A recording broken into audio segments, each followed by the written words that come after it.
Hey guys, FilthyRobot here with Arumba, continuing our tutorial series. We're doing some learning these last couple episodes. This episode, last couple episodes, probably the next few episodes, we're doing learning. All right, sweet. Sounds good. Good. I approve. Good. We have a lot of score. Did we win?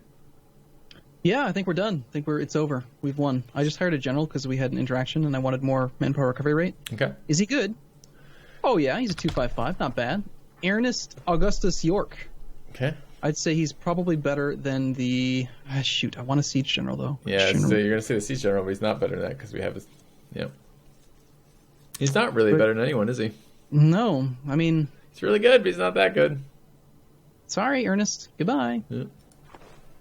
Yeah, fired him because we were at the relationship I think limit. I rolled a 0-1-1 general, and I think I had a guaranteed pip on that, too. I think recently. It was like the lowest roll I could possibly get. It was amazing. Sounds like you. Yeah.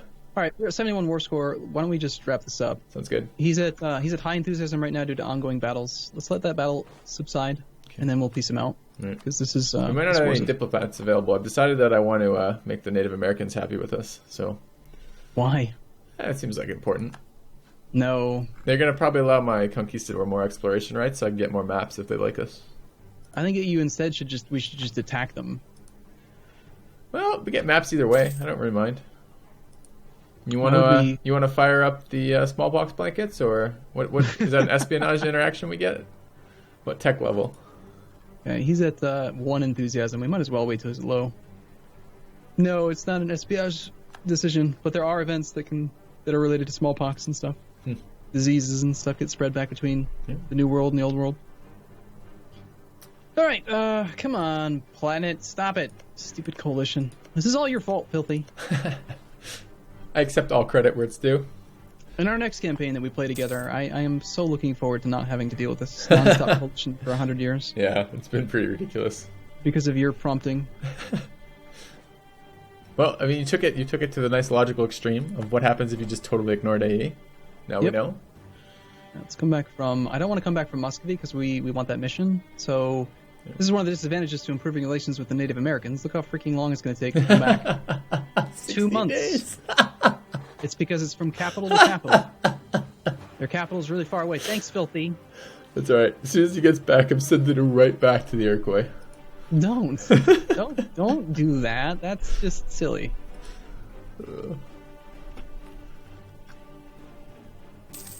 It's kind of annoying me not having 20 cannons because when we split the stack in half, it's 9 cannons per stack, which is not optimal for sieges. Nope. We should get 2 more cannons down here. Okay. After the war. Spain allied Brunswick. All right, it's January in 14 days. We should take Edmontech. Okay. That'll unlock Forced March, which we briefly talked about, but didn't actually ever... Oh, we should talk about whatever the other one was. Scorched Earth or Salting the Neighbor's Wife or whatever it was. Yeah, you asked about that. So Scorched Earth is a remnant from a time long ago that was good, where it actually mattered, and now it's a button you should just pretend doesn't exist. Okay. So tell me about what it does. So I'm going to select an army. Okay, I'll tell you what it does, and then I'll see if you can figure out why it's bad. Okay. You can only Scorched Earth provinces that you own. That sounds terrible. Okay. So while you have an army selected, you can see the effects of it. I can't actually see the effects. I think I think I have to select the army in our territory. So I've got the one in. Oh God, we get this weird music again. Hold on. I'm in England now, or in London directly, and I've got him selected, and it says Scorched Earth. Cost me 5 military points. That's a little bit annoying, but that's not huge, and lasts for 60 months. With the following effects: my own land, I can get local goods produced minus 33%, excellent. Local tax modifier minus 50%, excellent. Monthly autonomy changes plus 0.01, great. Supply limit modifier minus 50%, and institution spread minus 50%. Okay. And tell me about this, what I'm trading all this for. What exactly is local defensiveness plus 25% do?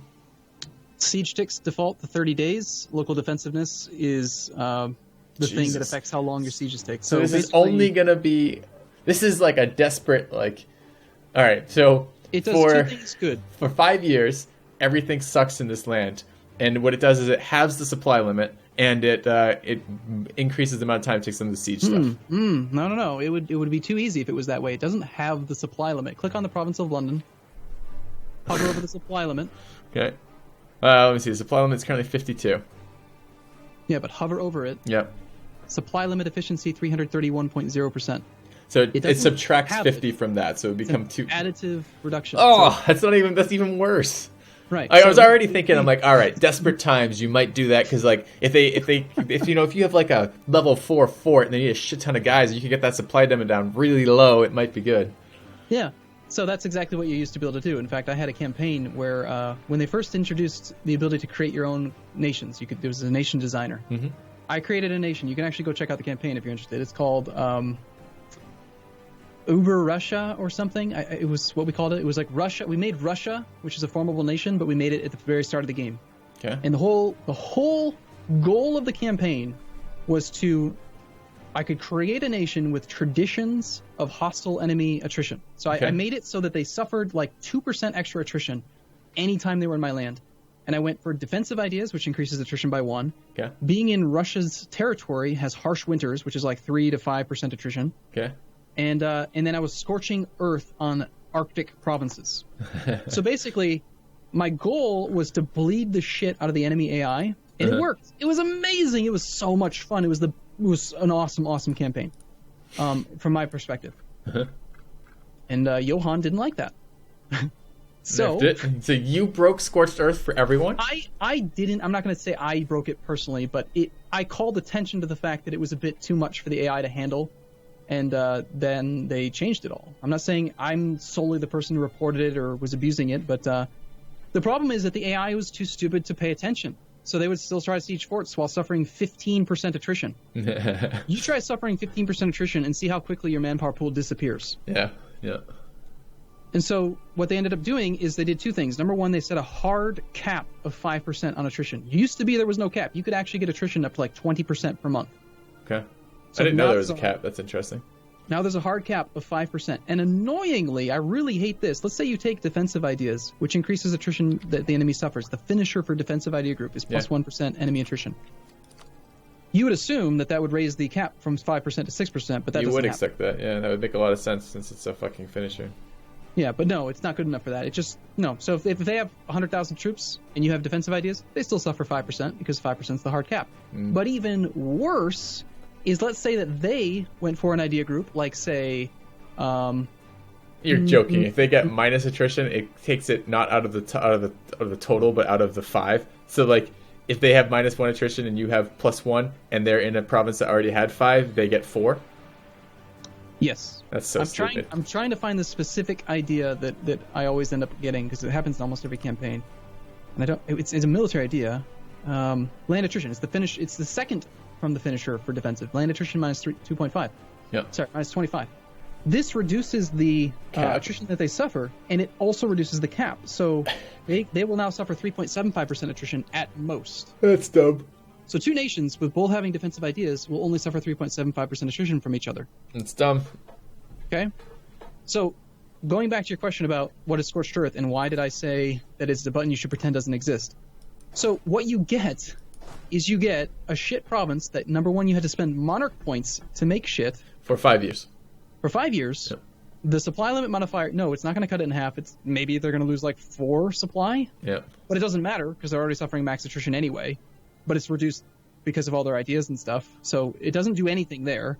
The only positive you get is the local defensiveness plus 25%, which takes the siege ticks from 30 days to like 35 or 36. Yeah. It's just not worth it at all, ever. Yeah, that sounds pretty bad. So I'm going to scorch London. Any objections? Well, obviously. But I don't think I need to state them. So anyway, yeah, just pretend the button doesn't exist. It used to be a cool thing. I had another campaign where I played as Najd, which is a nation in Africa, and I was scorched earthing the arid desert between me and the Mamluks, and it was hilarious. It's absolutely hilarious. The AI would march into my land, suffer 20% attrition for like 2 months, and then say, F that noise, and run away. And they would do this over and over and over again because they'd be like, I need to go siege a province. This is really painful. I need to run. They just couldn't do it. And so I was able to beat someone who was like 4 times my strength by just doing nothing. Yep. So I did something really similar. Like I just did something really similar in the Ming, my Korea campaign versus Ming, which is that I built 1 fort, and we've never built a fort in our campaign, but I built a fort because I had like 2 forts, and there was just like a couple provinces in the middle that like couldn't do it, and I built one more fort, and it set up this nice fort wall, and then there was a hole in the fort wall, but it was all the way at the other end of my country. So he'd come in, and he'd like, anytime he'd go to these forts, the forts were in defensive terrain. If he engaged with a small army, I'd just relieve the fort and crush his army with defensive bonuses. And then otherwise, he'd walk all the way around this fort wall to get behind the sweet like provinces in the back where I'm hiding my armies and stuff like that. And then because it takes him so long to do this, I split up his troops and bleed him over attrition every time he does it, which I was really pleased with. So Yeah. And I would have been even better if I could have scorched earth some shit, but sounds like no.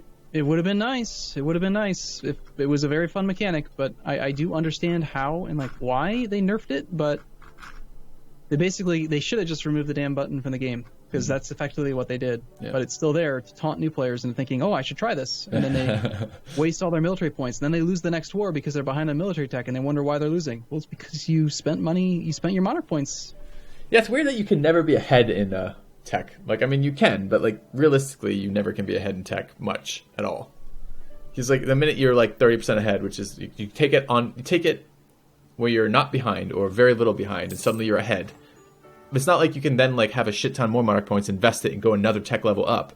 If you do that, you're paying like 30, 40, 50% more monarch points for, which is crazy, which means you're never going to be like 4 techs ahead of someone. Or if you are, it's because they are so far behind, not because you like teched ahead.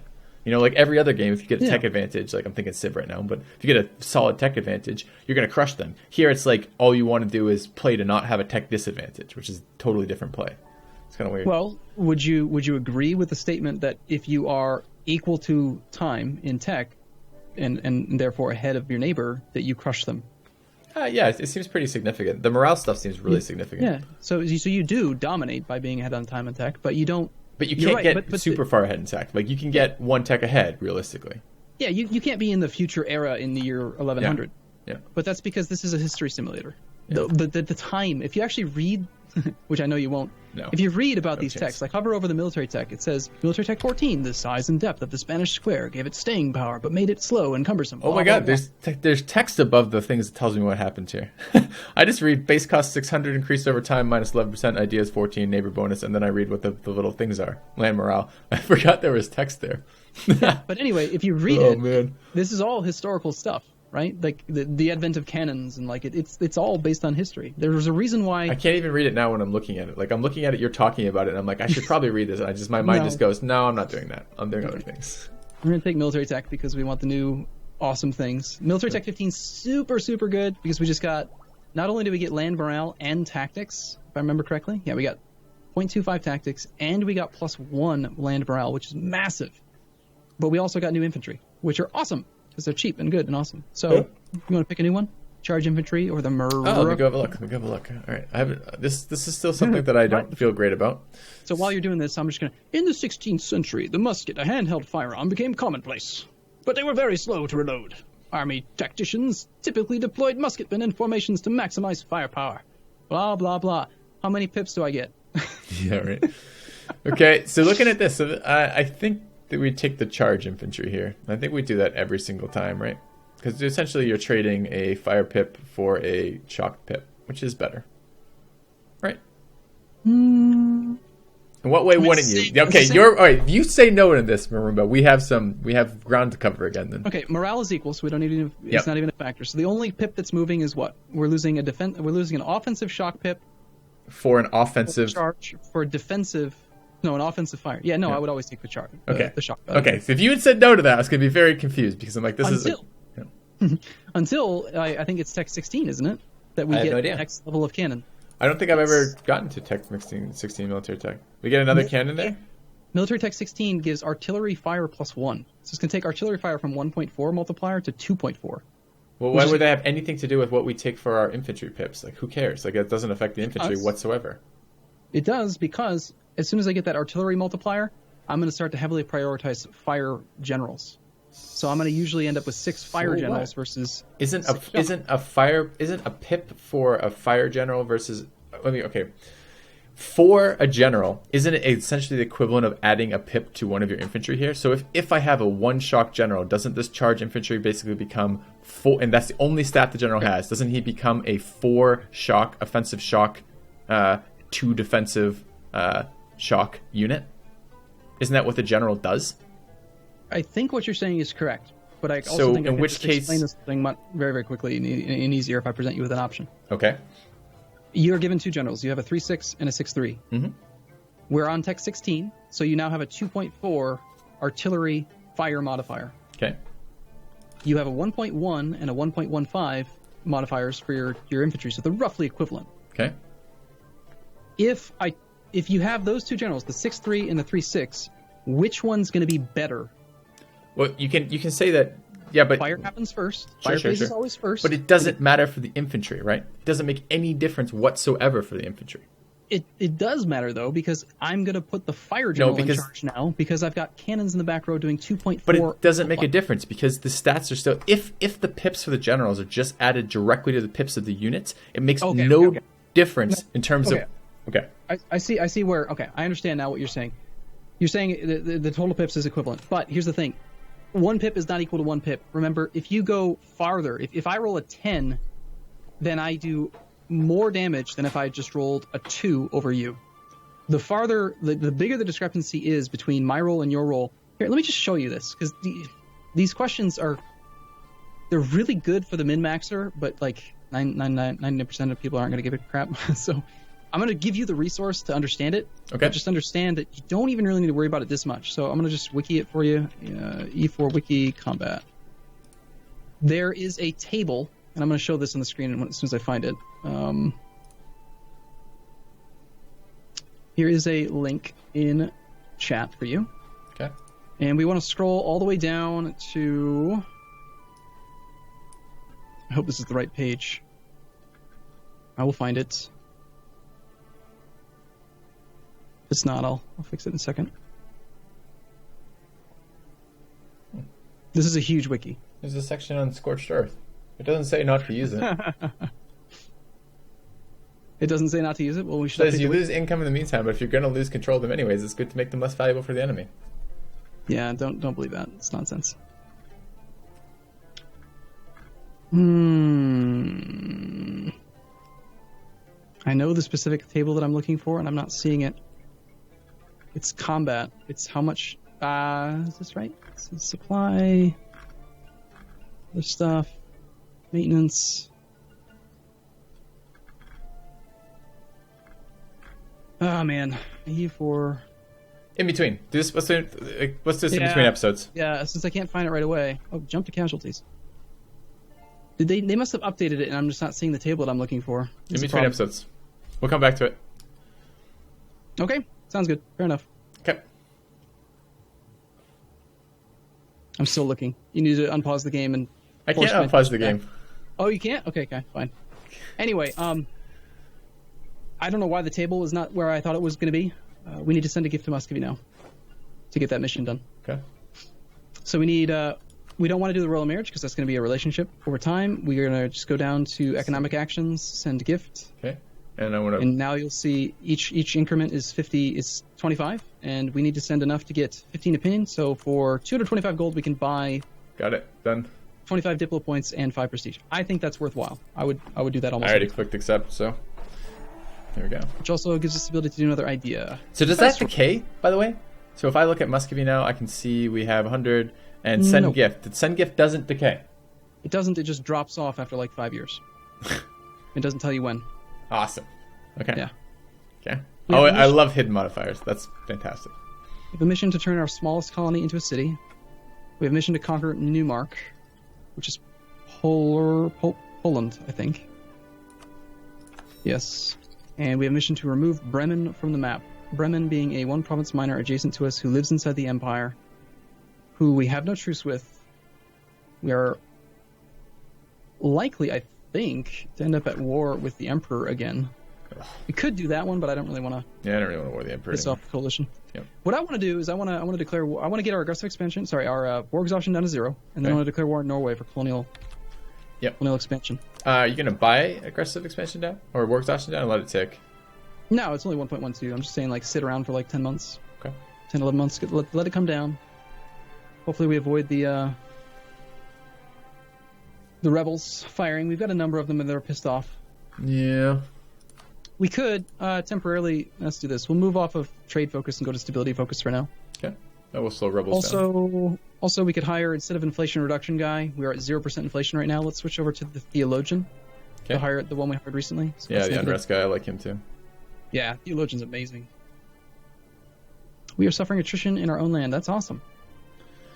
Well, I did scorch all the earth, so makes sense. Did you? I wouldn't be surprised. So, assuming that in like 12 months we go to war with Norway, Norway's allied to Serbia, Burgundy, Trier. We probably want to keep our army next to Burgundy just so we can siege him down, but we also want to take a small army over to the New World with like 5 cannons. Just Can so you we can scorch siege. earth in occupied province? No. Okay. Nope. Only your owned provinces. Okay. I don't think Norway's gonna have any forts over here. So no, we don't need any cannons over there. Okay. But we do want to send like some infantry.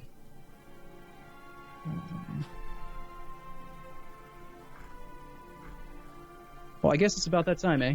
Yes, I suppose it is. Episodes go by so quick when we're doing any discussion whatsoever.